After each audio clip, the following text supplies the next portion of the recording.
중국 뉴스 보다 보면 가끔 이런 표현 나올 때 있잖아요. 암흑개성 부성장 A씨 현재 조사 중. 이 말이 나오면 중국 사람들은 직감적으로 알아듣습니다. 근데 특이한 게 뭐냐면 경찰이 체포했다는 말도 없고 법원에 넘겨졌다는 말도 없고 기소됐다는 발표도 없어요. 그냥 어느 날부터 집에도 없고 사무실에도 없고 전화도 안 되고 가족도 연락이 안 됩니다. 이게 단순한 수사가 아니라는 건 중국에선 거의 상식이거든요. 이 사람들 쌍규에 들어가는 겁니다.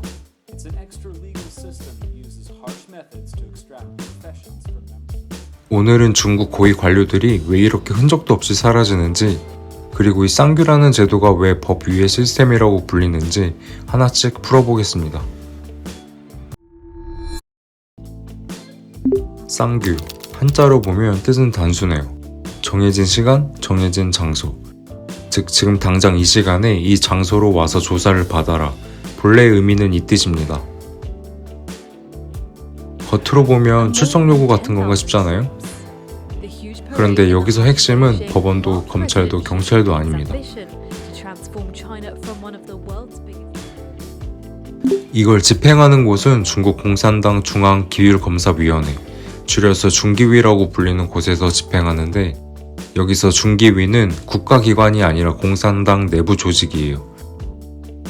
그러니까 정리하면 이거죠. 쌍규는 법에 따른 수사가 아니라 당이 당원을 조사하는 내부 절차인데, 문제는 중국 고위 관료들은 전부 공산당원이라는 거예요. For much of its history, the People's Liberation Army 즉 당이 마음먹으면 사법 절차를 건너뛰고 먼저 사람을 데려갈 수 있는 구조인 거죠. 쌍규 대상이 되면 대부분 이렇게 사라집니다. 새벽에 집 앞이나 출근길 엘리베이터 혹은 출장 중 호텔에서 어느 순간부터 전화가 끊기고 위챗도 안 되고 모든 흔적이 사라져요.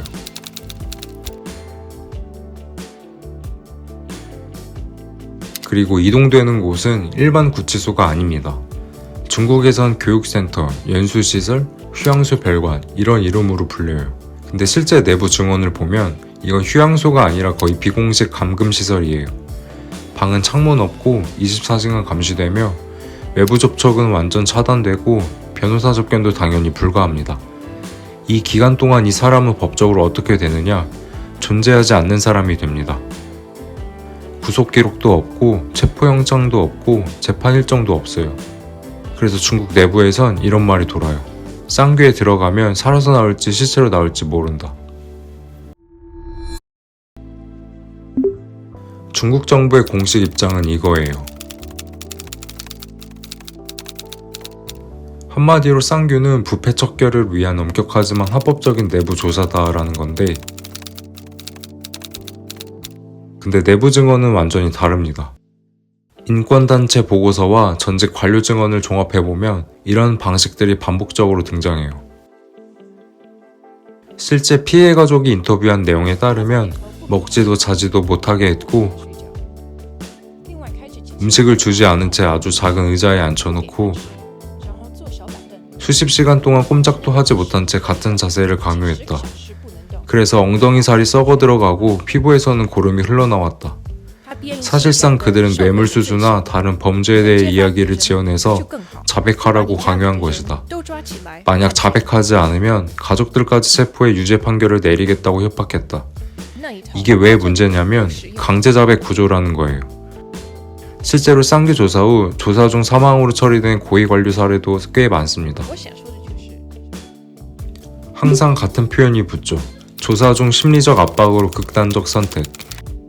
근데 조사 기록은 공개되지 않고 외부 검증도 없습니다. 근데 부패 때문에 모두 쌍규에 들어가는 건 아니거든요. 중국 관료 사회에서 부패 없는 사람 찾는 게 더 어렵다는 말 많이 하잖아요? 그럼 기준은 뭐냐? 정치적 기준이에요. 주로 이런 사람들입니다. 라인 잘못하거나 그릇에 비해 너무 커진 사람, 혹은 권력 재편 과정에서 팽당한 사람이죠.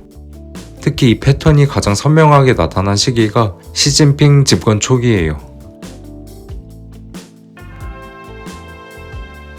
대규모 반부패 캠페인이 시작되면서 수백 명의 고위 관료들이 연쇄적으로 쌍규에 들어갔고,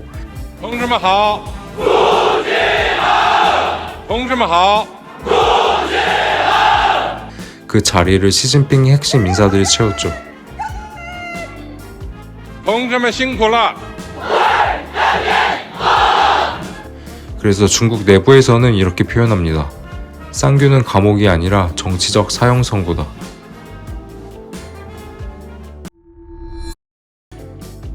이 제도를 실질적으로 완성시킨 인물이 있는데 바로 왕치산이거든요.